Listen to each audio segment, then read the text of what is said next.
बिरनोट academy of sciences देखने वाले मेरे मोअज़्ज़िज़ दोस्तों, अस्सलामु अलैकुम। आप सभी को आज की वीडियो में खुशामदीद कहता हूँ। आज की इस वीडियो में हम चैप्टर नंबर 1 स्टाइकोमेट्री के तमाम न्यूमेरिकल्स, सेल्फ चेक्ड एक्सरसाइज और एक्सरसाइज के तमाम प्रॉब्लम्स को तफसील से डिस्कस करेंगे ताकि आप रटे से बच सकें और न्यूमेरिकल्स को एनालिटिकली हल करने के अहल हो सकें। आइए बगैर वक्त ज़ाय किए वीडियो शुरू करते हैं। अगर आप मेरे चैनल में नए हैं तो चैनल ज़रूर सब्सक्राइब करें, लाइक करें और अपने दोस्तों के साथ भी शेयर करें। Stoichiometry chapter number 1 first year chemistry, इसमें हम न्यूमेरिकल्स पढ़ेंगे, सेल्फ चेक्ड एक्सरसाइजेज और एग्जांपल्स न्यूमेरिकल्स फ्रॉम एक्सरसाइजेज आज के लेक्चर में डिस्कस करेंगे। Example number 1, methanol burns according to this equation. Methanol liquid form में होता है। ऑक्सीजन के साथ जब मेथनॉल की बर्निंग होगी तो इस रिएक्शन के नतीजे में कार्बन डाइऑक्साइड गैस बनेगी और वाटर वेपर्स बनेंगे। If 3.5 moles of methanol are burned in oxygen, calculate how many moles of oxygen are used, how many moles of water are produced.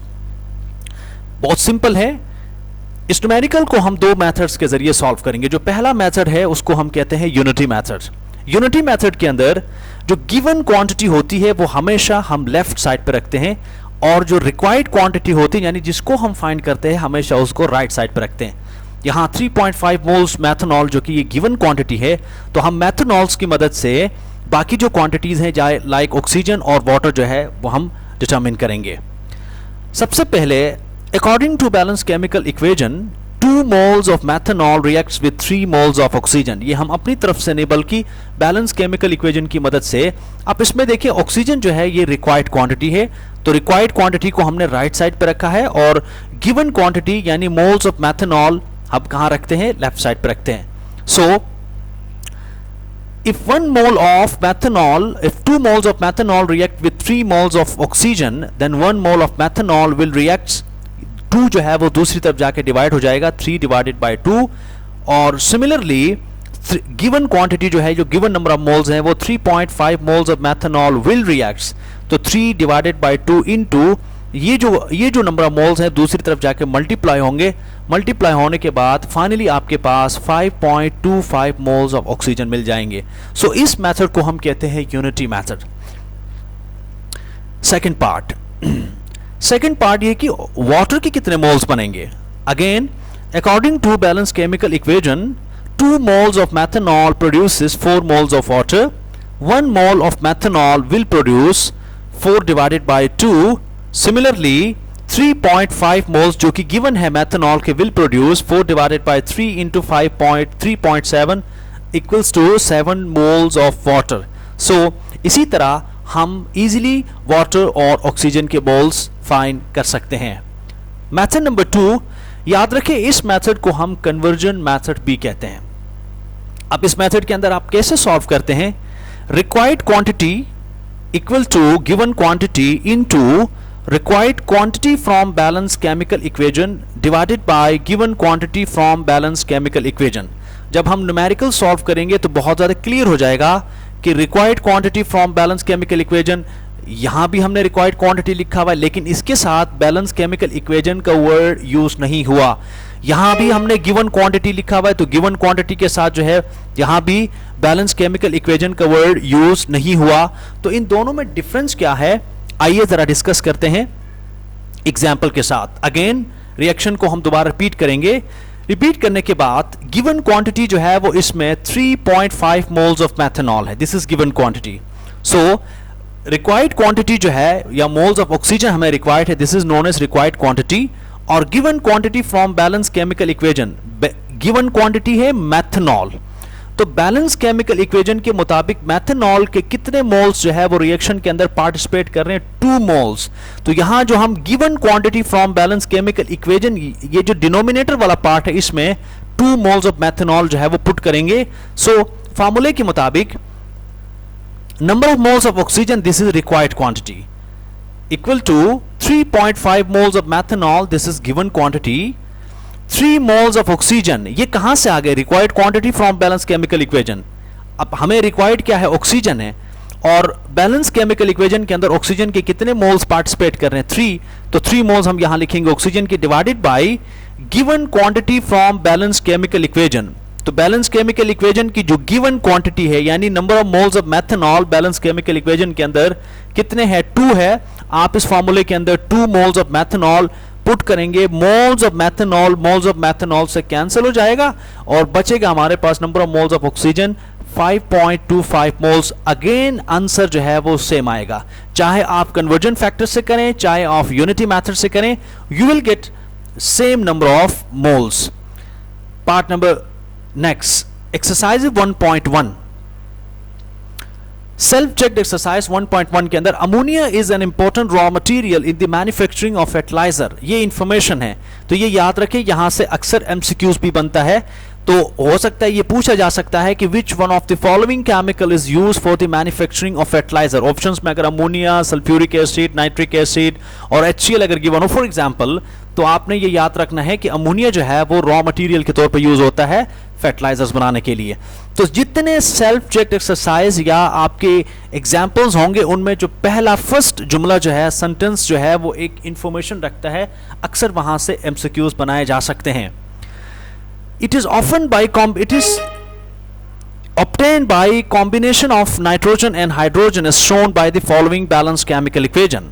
Balanced chemical equation nitrogen hydrogen reaction के नतीजे में ammonia जो है वो gas बनती है। अब पूछा क्या है, How many moles of the following are required to manufacture 5 moles of ammonia? कि इन दोनों के कितने मोल्स हमें रिक्वायर्ड होंगे, कितने मोल्स हमें चाहिए होंगे अमोनिया के 5 मोल्स बनाने के लिए। तो इसका मतलब ये कि रिक्वायर्ड क्वांटिटी जो है वो हमारे पास अमोनिया है, जबकि गिवन क्वांटिटी जो है वो हमारे पास अमोनिया है, जबकि रिक्वायर्ड क्वांटिटी जो है वो हाइड्रोजन और नाइट्रोजन है।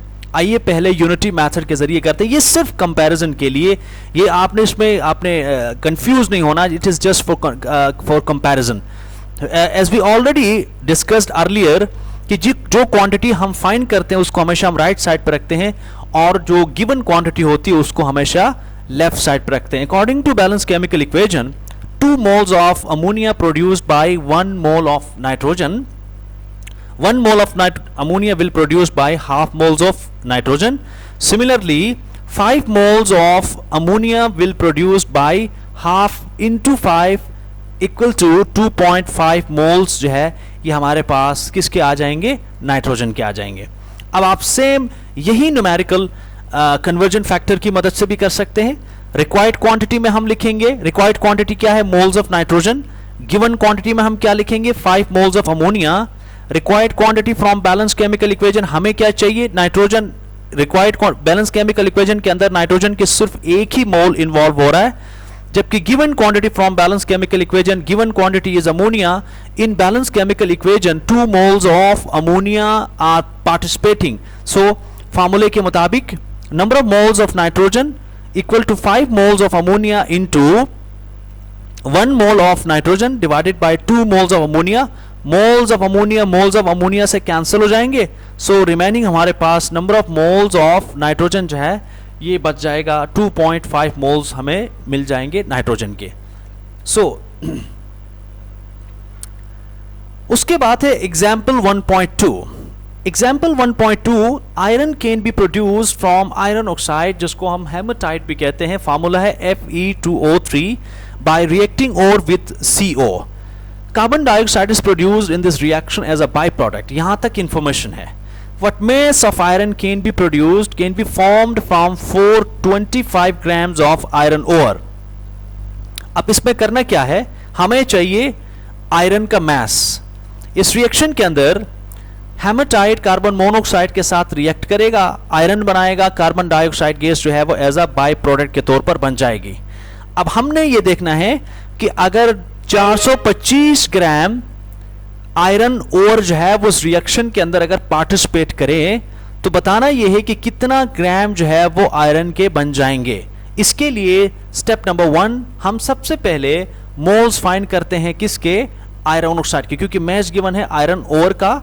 तो अगर आप मोल्स फाइंड करेंगे आयरन ओर का मास डिवाइडेड बाय फार्मूला मास। याद रखिए ये आयोनिक कंपाउंड है, आयोनिक कंपाउंड के लिए हमेशा हम फार्मूला मास लिखते हैं, मॉलिक्यूलर मास नहीं लिखते हैं। So divided by 159.6 is the formula mass of iron oxide. So यहां से हमें 2.66 मोल्स मिल जाएंगे किसके, आयरन ऑक्साइड के। यानी सिंपल आपने मास को मोल में कन्वर्ट करना है। स्टेप नंबर 2 के अंदर जो है वो आपने आयरन के मोल्स फाइंड करने हैं। आयरन के मोल्स कैसे फाइंड करेंगे? For the determination of the mole of iron we can use unity method as well as conversion factor, जो कि हम पहले कर चुके हैं, लेकिन यहां हम यूनिटी मेथड से करेंगे। एक मोल आयरन ऑक्साइड जो है वो produce basically produces 2 moles of iron. यहां से हम करेंगे 1 मोल आयरन, यहां कुछ भी नहीं लिखा हुआ है, अंडरस्टूड है, यहां 1 मोल है आयरन ऑक्साइड के और 2 मोल्स बनाएंगे आयरन के। इसी तरह 1 मोल आयरन ऑक्साइड जो है वो 2 मोल्स प्रोड्यूस कर आयरन के। Similarly 2.66 moles of iron oxide will produce, तो ये दूसरी तरफ जाके मल्टीप्लाई होंगे and you will gate 5.32 moles of iron. हमें आयरन के मोल्स नहीं चाहिए, हमें आयरन का मास चाहिए। तो इसके लिए एक छोटा सा फार्मूला है, mass of iron is equal two moles of iron into atomic mass of iron. क्योंकि आयरन जो है वो एटॉमिक फॉर्म में है, इसीलिए हम एटॉमिक मास लिखेंगे। बेसिकली हमने इस फार्मूले को रीअरेंज किया हुआ है, moles is equal to mass divided by formula mass, atomic mass, molecular मास।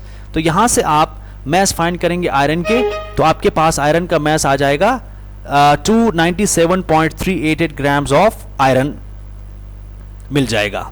सो उसके बाद है self check exercise 1.3। The main engine of US space shuttle are powered by liquid hydrogen and liquid oxygen.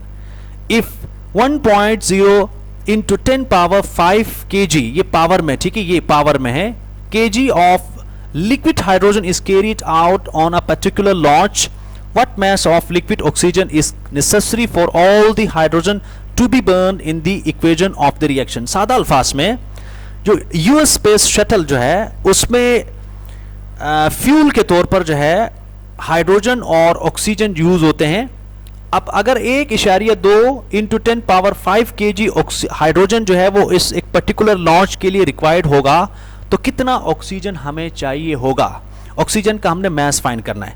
इसके लिए सबसे पहले हमें चाहिए, सिंपल सी reaction है, लिक्विड हाइड्रोजन जो है वो रिएक्ट करेगा ऑक्सीजन के साथ और जहां वाटर बन जाएगा। लेकिन याद रखें यहां गैसियस फॉर्म में है, गैसियस नहीं, क्योंकि लिक्विड फॉर्म में है तो यहां लिक्विड होगा दोनों के साथ, इधर भी लिक्विड इधर भी, और आगे जो है क्योंकि ये हाई रिएक्शन के अंदर, हाई टेम्परेचर के अंदर रिएक्शन होती है तो गैसियस फॉर्म में ये बन जाएगा।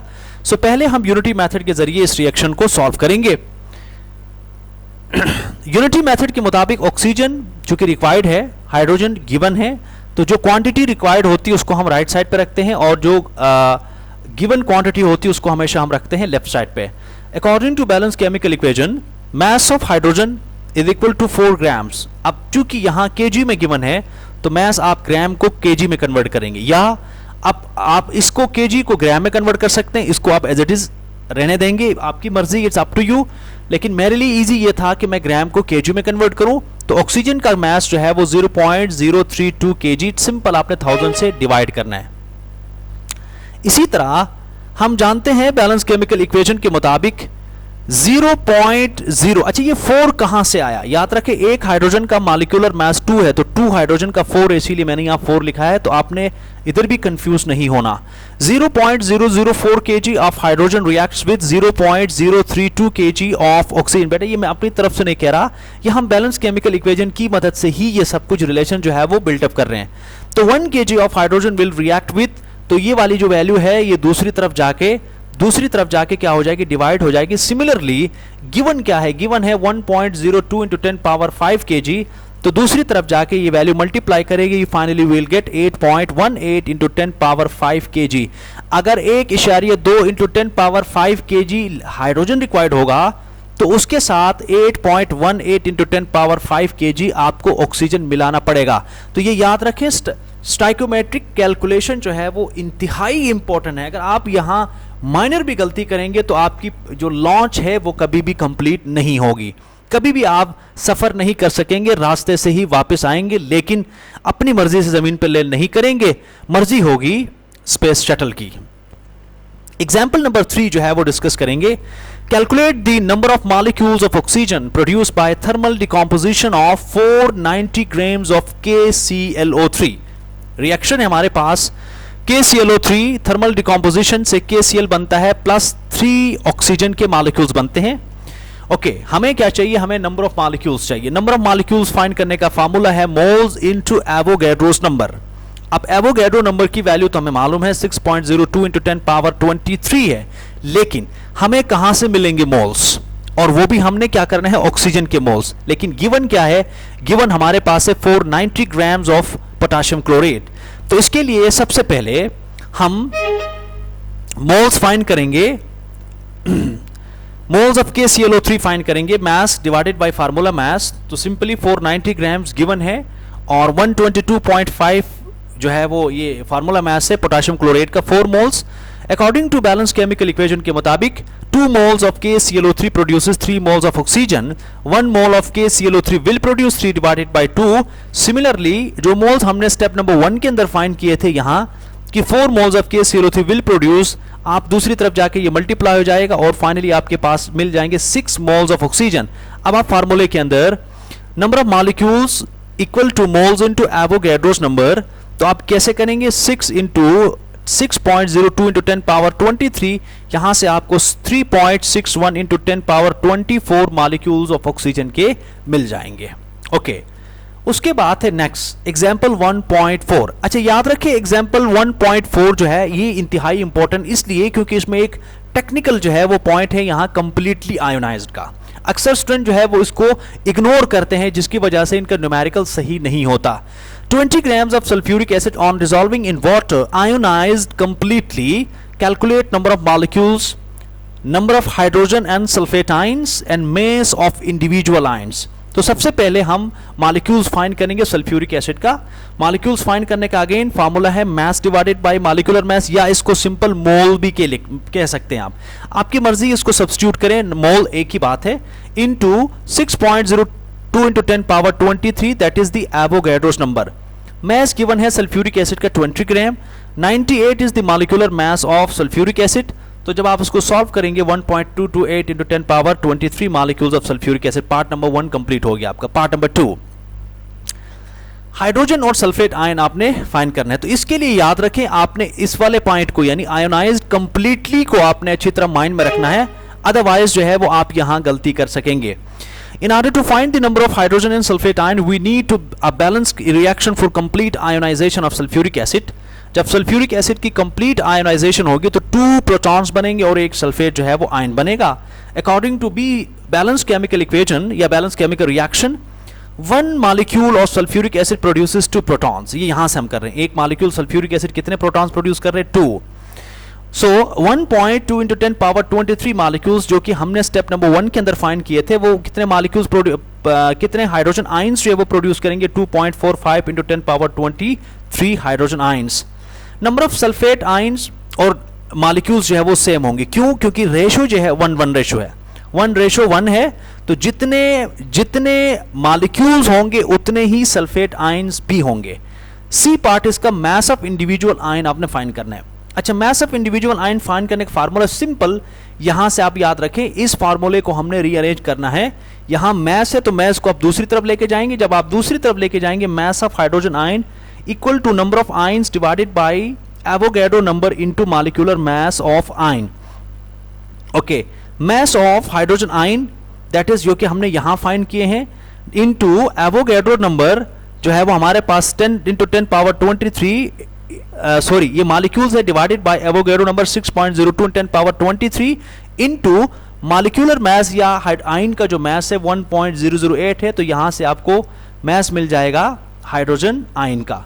इसी तरह आप सल्फेट आयन का मास भी इसी फार्मूले से सॉल्व कर सकते हैं। सो 1.22 इंटू 8 ये सेम यही है क्योंकि मॉलिक्यूल्स सेम थे, मॉलिक्यूल और सल्फेट आयन सेम थे। फाइनली यहां से आपको मास मिल जाएगा सल्फेट आयन का। उसके बाद नेक्स्ट मोलर वॉल्यूम से रिलेटेड न्यूमेरिकल्स जो है वो डिस्कस करेंगे। मोलर वॉल्यूम होता क्या है? Molar volume basically this is the volume occupied by 1 mole of any gas at STP। STP is standard temperature and pressure। तो याद रखिए इसमें स्टैंडर्ड टेम्परेचर की वैल्यू 25 डिग्री सेल्सियस, प्रेशर हमेशा 1 atm होता है और कितना वॉल्यूम जो है वो 1 मोल ऑक्यूपाई करता है 22.414 dm। याद रखिए ये एक्सपेरिमेंटल वैल्यू है, आप इसको अच्छी तरह याद करें। यहां हम कुछ इंपॉर्टेंट कन्वर्जन्स देखेंगे। 22.414 dm³ of any gas at STP, ये 1 मोल के बराबर और 1 मोल के अंदर हमेशा याद रखें एवोगैड्रो नंबर ऑफ पार्टिकल्स होते हैं। इसी तरह 22.414 डीएम क्यूब हाइड्रोजन, अगेन 2 ग्राम, और नंबर ऑफ पार्टिकल्स भी क्या होंगे, सेम होंगे। ये तो एक इंफॉर्मेशन थी, आप इसको याद करें। अब आइए जरा सेल्फ चेक एक्सरसाइज 1.3 का जो न्यूमेरिकल है उसको हम सॉल्व करने की कोशिश करते हैं। How many moles of oxygen molecules are there in 50 dm cube of oxygen at STP. हमें क्या चाहिए, मोल्स चाहिए। गिवन क्या है, गिवन है वॉल्यूम ऑफ ऑक्सीजन।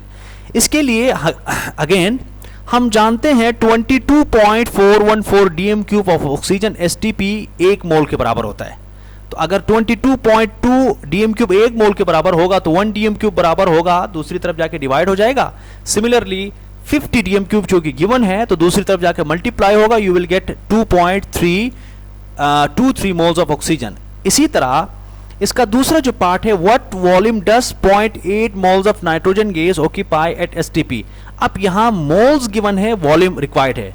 तो हम जानते हैं 1 मोल नाइट्रोजन एसटीपी के ऊपर 22.414 डीएम क्यूब जो है वो वॉल्यूम ऑक्यूपाई करता है।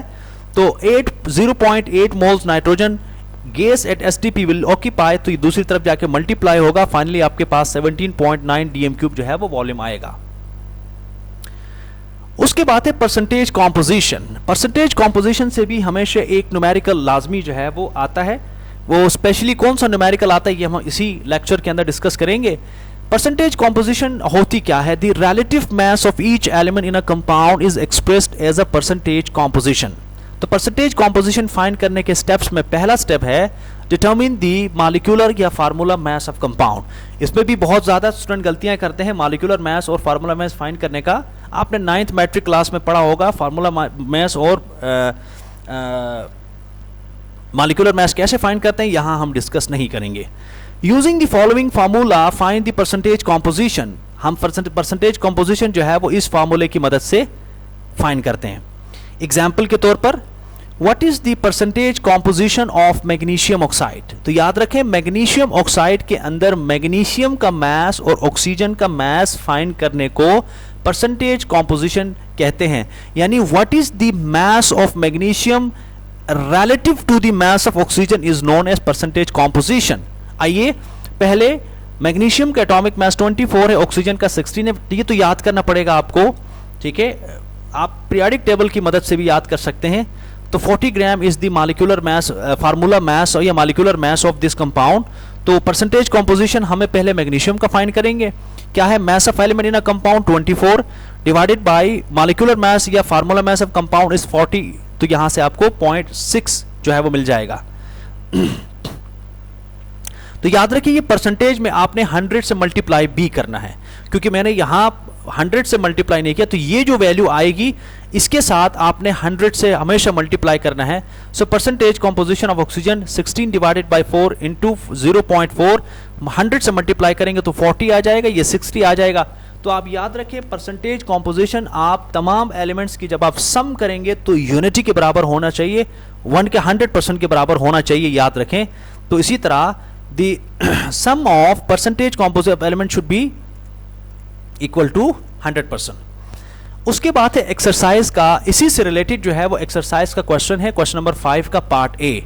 Glucose is the most important nutrient in the cell for generating chemical potential energy. Calculate the mass percentage of each element in a glucose. Again, सबसे पहले हमें ग्लूकोज का मॉलिक्यूलर मास रिक्वायर्ड होगा। Molecular mass हम ऐसे find करते हैं। देखिए कार्बन का एटॉमिक मास है 6, यहाँ 6 कार्बन है तो 12 इंटू 6 प्लस, और दूसरा क्या है हाइड्रोजन 1, एटॉमिक मास कितने हाइड्रोजन है 12 plus 16 is the atomic mass of oxygen. तो 16 के साथ जो है वो आप 6 से मल्टीप्लाई करेंगे तो यू विल गेट 180 ग्राम पर mole. This is the molecular mass of glucose. तो परसेंटेज कॉम्पोजिशन पहले हम फाइंड करेंगे कार्बन की, 72 डिवाइडेड बाय 180.4, मल्टीप्लाई लाजमी करना है हमने 100 से, तो इसका मतलब ये 40 आ जाएगा। इसी तरह percentage composition of hydrogen 12 divided by 180 0.06, percentage composition of oxygen 96 divided by 180 into 0.5। तो याद रखें आपने इन तमाम वैल्यूज के साथ 100 से मल्टीप्लाई लाजमी करना है। जब आप सम करेंगे सबको तो 100% के बराबर की वैल्यू आएगी। ओके, उसके बाद इंतहाई इंपॉर्टेंट है ये लिमिटिंग और नॉन लिमिटिंग रिएक्टेंट का कॉन्सेप्ट। तो लिमिटिंग रिएक्टेंट जो है वो हमेशा याद रखें हम किसी भी रिएक्शन के अंदर लिमिटिंग रिएक्टेंट तब फाइंड करते हैं जब हमारे पास दो रिएक्टेंट्स के मास या मोल्स गिवन हो. I am repeating the sentence again. When the moles of or mass of two reactants are given in a balanced chemical reaction, then the concept of limiting reactant will be applicable. दो reactants का अगर mass या moles given है तो वहां हम limiting reactant का concept apply करते हैं. For example, 10 moles of hydrogen and 7 moles of oxygen were reacted to produce water. Which one of the reactant is limiting reactant? इस balanced chemical reaction के अंदर एक हाइड्रोजन जो है वो ऑक्सीजन के साथ रिएक्ट करके क्या बना रहा है, वाटर बना रहा है. कहता है कि अगर 10 मोल हाइड्रोजन के 7 मोल ऑक्सीजन के साथ रिएक्ट करेंगे तो कितने या इनमें से कौन सा लिमिटिंग रिएक्टेंट होगा. अब हमें कैसे पता चलेगा कौन सा लिमिटिंग रिएक्टेंट होगा. इसके लिए सबसे पहले क्या करेंगे, सबसे पहले हम यहां से डिसाइड नहीं कर सकते हैं. आप यहां से ये नहीं कह सकते हैं कि 7 मोल्स ऑक्सीजन के कम है तो ये लिमिटिंग होगा. नो, आप करेंगे सबसे पहले प्रोसेस करेंगे, इसको प्रोसीजर से गुजारेंगे, तब आपको पता चलेगा. इसके लिए हम बैलेंस केमिकल इक्वेशन के मुताबिक 2 moles of hydrogen produce 2 moles of water, 1 mole will produce 1 mole of water, similarly 10 moles of hydrogen will produce 10 moles of water. So 1 mole oxygen का जो है वो 2 moles वाटर प्रोड्यूस करता है. Similarly 7 moles of oxygen will produce 7 into 14 moles. अब आप देख लीजिएगा कि ऑक्सीजन जो है वो 14 moles वाटर के बना रहा है, जबकि हाइड्रोजन जो है वो 10 मोल्स बना रहा है. बज़ाहिर अगर आप देखें तो 7 मोल्स जो है वो ऑक्सीजन के यहाँ पार्टिसिपेट कर रहे हैं. तो याद रखें हम यहाँ से नहीं डिसाइड कर सकते हैं. आफ्टर कैलकुलेशन हमें ये पता चला कि हाइड्रोजन जो है वो कम मोल्स जो है वो वाटर के प्रोड्यूस कर रहा है, लिहाजा हाइड्रोजन जो है वो लिमिटिंग रिएक्टेंट कहलाएगा. अब यहाँ लिमिटिंग रिएक्टेंट की डेफिनेशन जो है वो हम कैसे करेंगे. लिमिटिंग रिएक्टेंट, अच्छा लिमिटिंग रिएक्टेंट के इसके टॉपिक पे मेरा एक पूरी जो है वो वीडियो जो है वो मेरे यूट्यूब चैनल के अंदर है मौजूद. आप ये जो ऊपर आई का बटन आपको नजर आ रहा होगा, आप उस पर जरूर क्लिक करें तो आपको वीडियो जो है वो मिल जाएगी. और वीडियो की जो लिंक है वो मैं डिस्क्रिप्शन में भी दे दूंगा, आप वहां से भी देख सकते हैं. इसके ऊपर पूरा जो है वो मेरा एक लेक्चर है कि लिमिटिंग रिएक्टेंट और एक्सेस रिएजेंट जो है वो कैसे फाइंड करते हैं. सो इसी तरह लिमिटिंग रिएक्टेंट होता वही जो रिएक्शन को कंट्रोल करें, जो रिएक्शन के अंदर सबसे जल्दी कंज्यूम हो जाए, जो minimum number of moles produce करें. ये 3 डेफिनेशंस के मुताबिक, जो तीसरी डेफिनेशन है उसके मुताबिक जो है वो, और हाइड्रोजन कम से कम मोल्स वाटर के प्रोड्यूस कर रहा है, लिहाजा हाइड्रोजन क्या होगा, लिमिटिंग रिएक्टेंट होगा. एग्जाम्पल नंबर 1.6 मेरे लेक्चर के अंदर जो है वो, जो मेरी वीडियो के अंदर इस न्यूमेरिकल को मैंने तफसील से डिस्कस किया है, तो लिहाजा यहां मैं डिस्कस नहीं करूंगा. आप इसको डिस्क्रिप्शन में जाके आप वीडियो देखें, उसमें क्लियरली बिल्कुल आपको क्लियर. और ये इंतहाई इंपॉर्टेंट भी है, इंतहाई important exam point of view से. तो ऑलरेडी मैं एक वीडियो इसके ऊपर बना चुका हूं, तो यहां हम डिस्कस नहीं करेंगे क्योंकि ऑलरेडी ये वीडियो जो है वो बहुत ज़्यादा लेंदी होने वाली है, इसलिए क्योंकि हमने न्यूमेरिकल को तफसील से डिस्कस करना है. एग्जाम्पल नंबर 1.7 के अंदर magnesium metal react with sulphur to produce magnesium sulphide. Information है, how many grams of magnesium sulphide can be made from 1.5 grams of magnesium and 1.5 grams of sulphur by reaction. अब देखिए ना, इसमें दोनों reactant के number of moles same है, तो अब यहां लिमिटिंग रिएक्टेंट का कॉन्सेप्ट अप्लाई होगा. तो पहले हम लिमिटिंग रिएक्टेंट फाइंड करेंगे, तब हमें जाके मैग्नीशियम ऑक्साइड का, मैग्नीशियम सल्फाइड का जो है वो मास मिल जाएगा. इसके लिए यहां क्योंकि दोनों का मास गिवन है, लिहाजा लिमिटिंग रिएक्टेंट का कॉन्सेप्ट अप्लाई होगा. पहला काम, हम सबसे पहले मोल्स फाइंड करते हैं. अगर मास गिवन है तो मोल्स फाइंड करें. For example moles of magnesium, moles of sulphur 0.06, ये आपके पास मोल्स आ गए. इसी तरह बैलेंस केमिकल इक्वेशन के मुताबिक 1 मोल मैग्नीशियम प्रोड्यूस कर रहा है 1 मोल मैग्नीशियम सल्फाइड, तो 0.0625 मोल्स जो है वो प्रोड्यूस करेगा 0.0624 moles of magnesium sulphide. 1 mole produce कर रहा है सल्फर 1 मोल, तो 0.0468 मोल्स जो है वो प्रोड्यूस करेंगे same number of moles of magnesium. अब आपने ये देखना है कि इन दोनों में से कौन सा रिएक्टेंट जो है वो कम मोल्स प्रोड्यूस कर रहा है मैग्नीशियम सल्फाइड के. तो डेफिनेटली सल्फर कम कर रहा है, लिहाजा सल्फर जो है वो लिमिटिंग रिएक्टेंट होगा. इसी तरह सेल्फ चेक एक्सरसाइज के क्वेश्चन है, जिंक और सल्फर जो है वो रिएक्ट करता है, जिंक सल्फाइड बनाता है according to the following chemical reaction.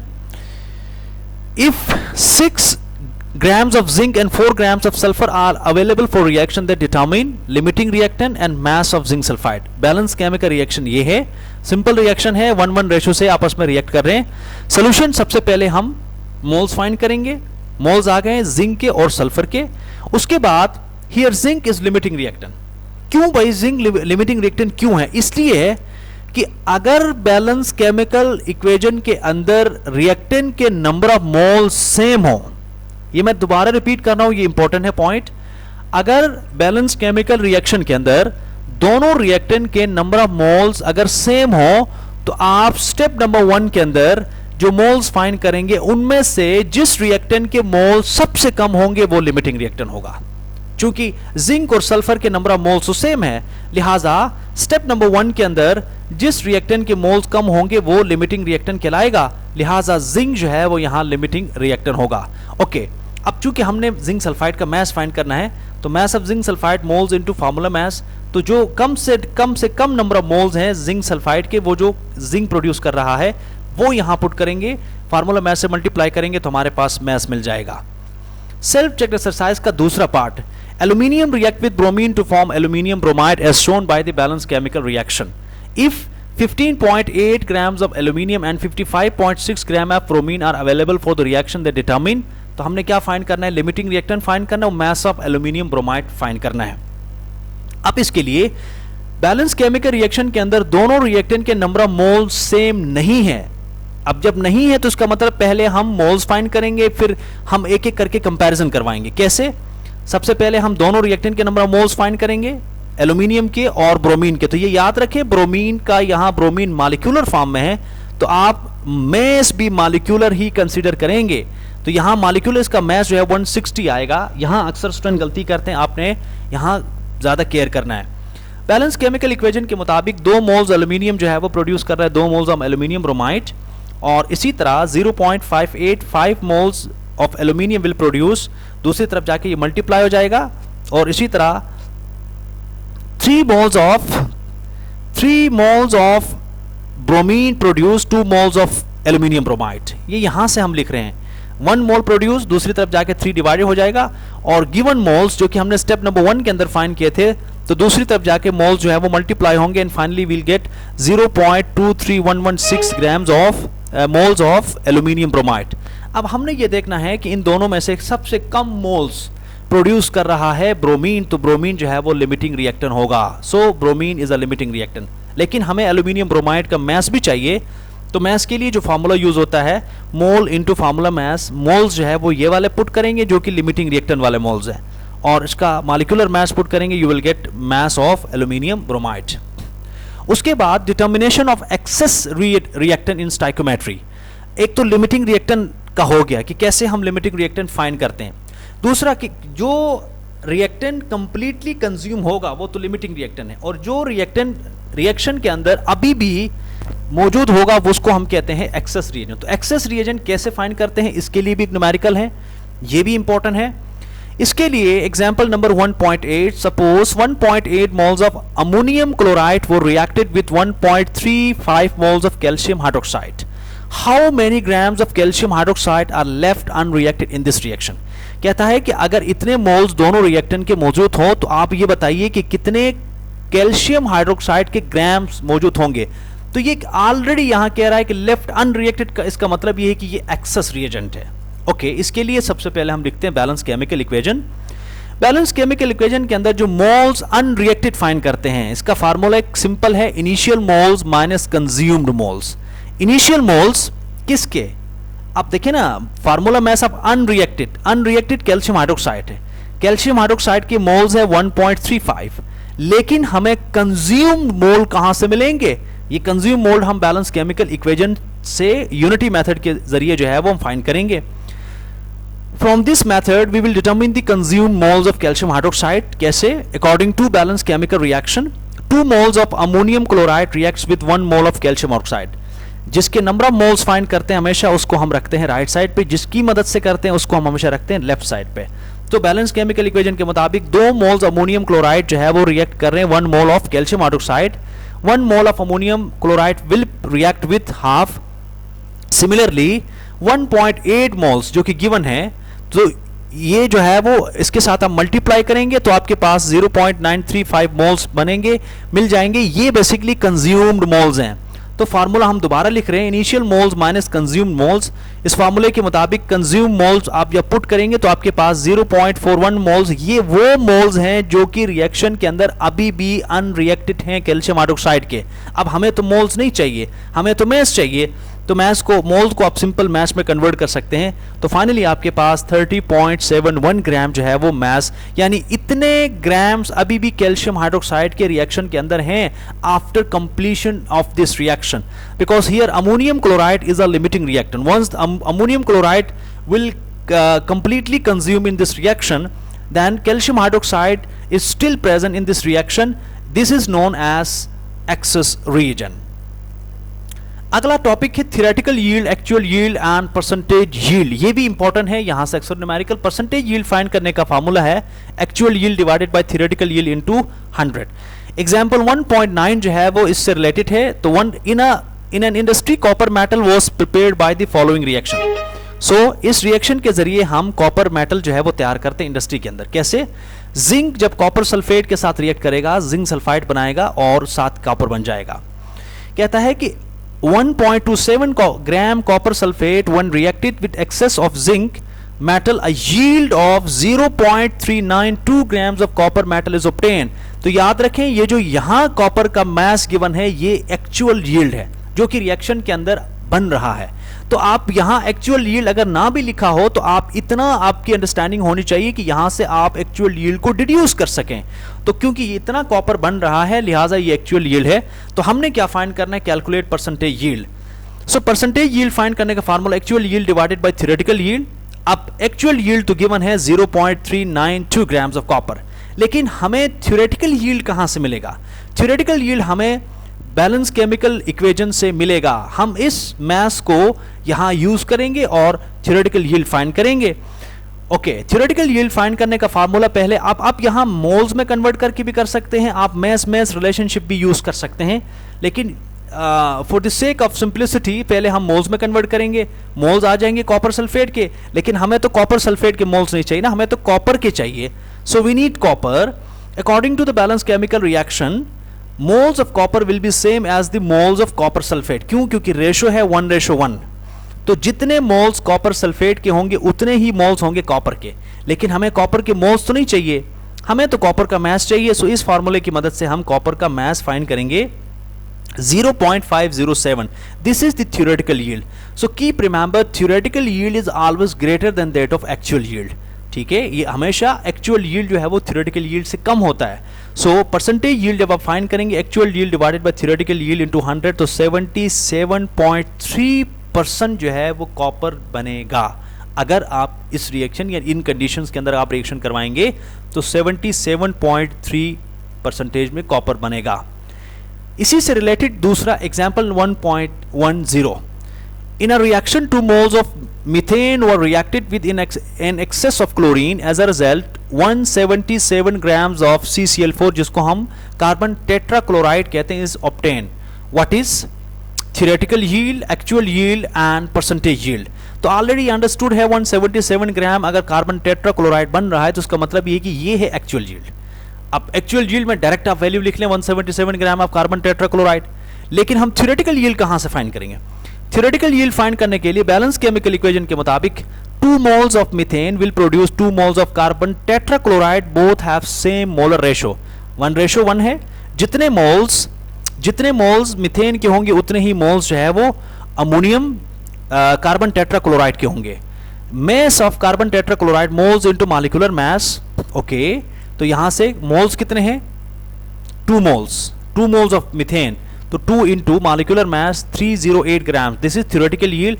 तो परसेंटेज यील्ड हम फाइंड कर सकते हैं यहां से actual yield divided by theoretical yield into 100, 57.47% जो है वो आपके पास कार्बन टेट्राक्लोराइड बन जाएगा। Self checked exercise 1.5।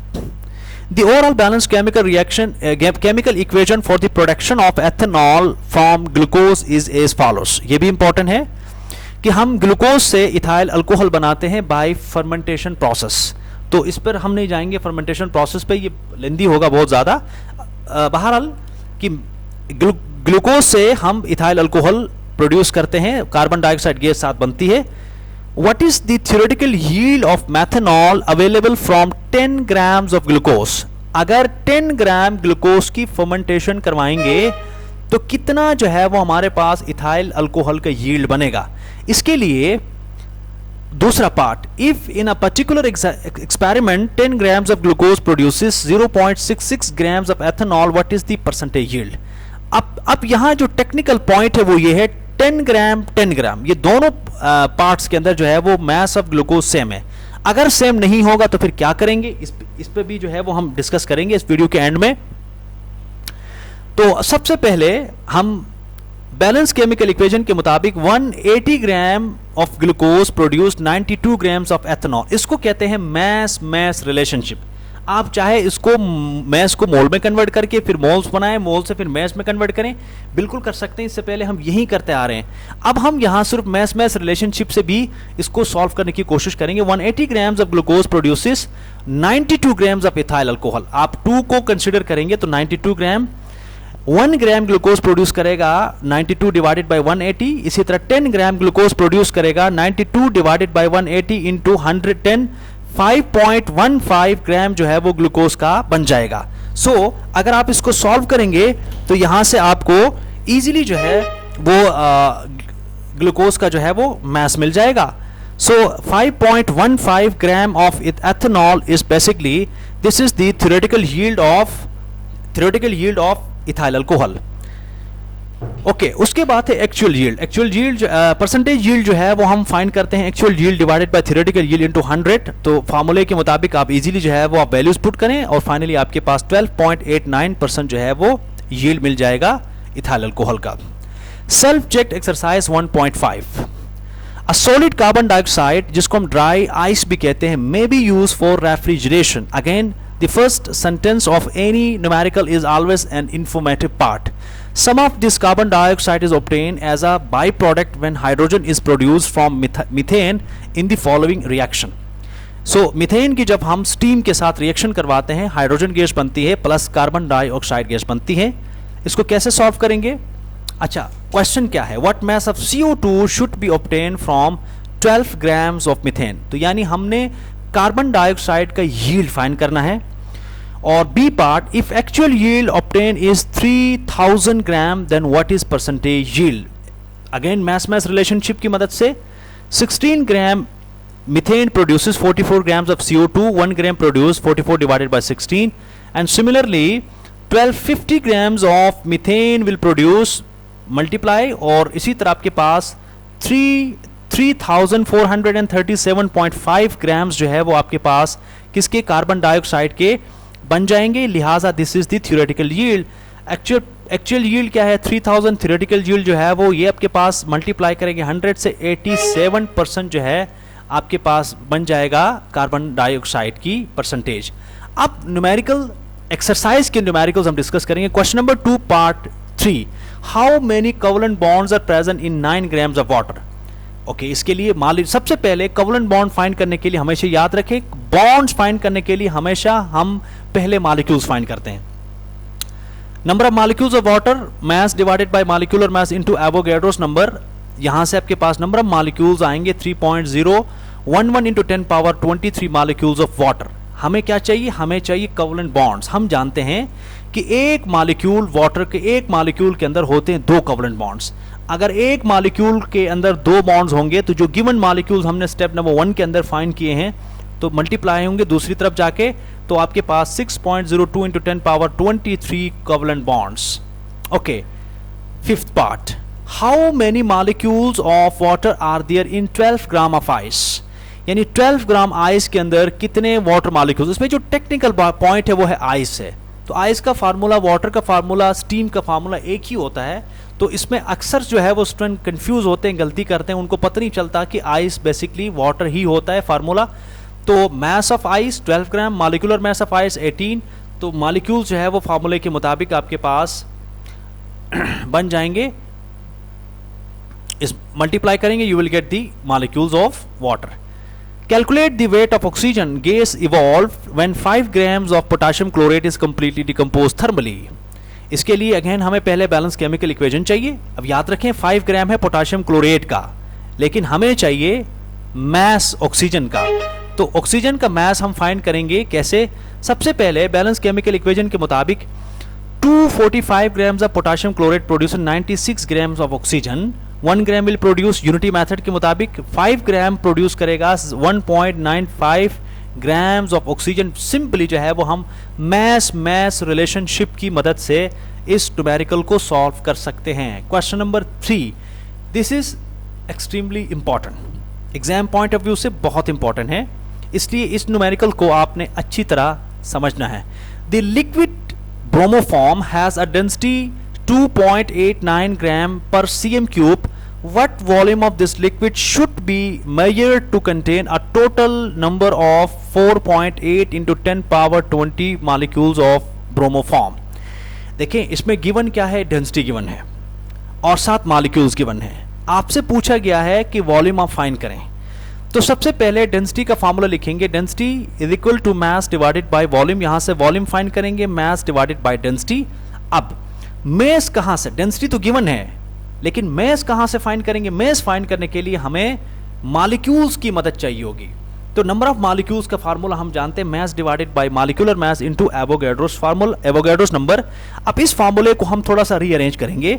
जब आप इसको रीअरेंज करेंगे यहां से mass equal two molecules into molecular मास डिवाइडेड बाय एवोगैड्रोस नंबर, तो यहां से आपको मास मिल जाएगा 216। 2016 ने 216 ग्राम्स ऑफ मास किसका मिल जाएगा?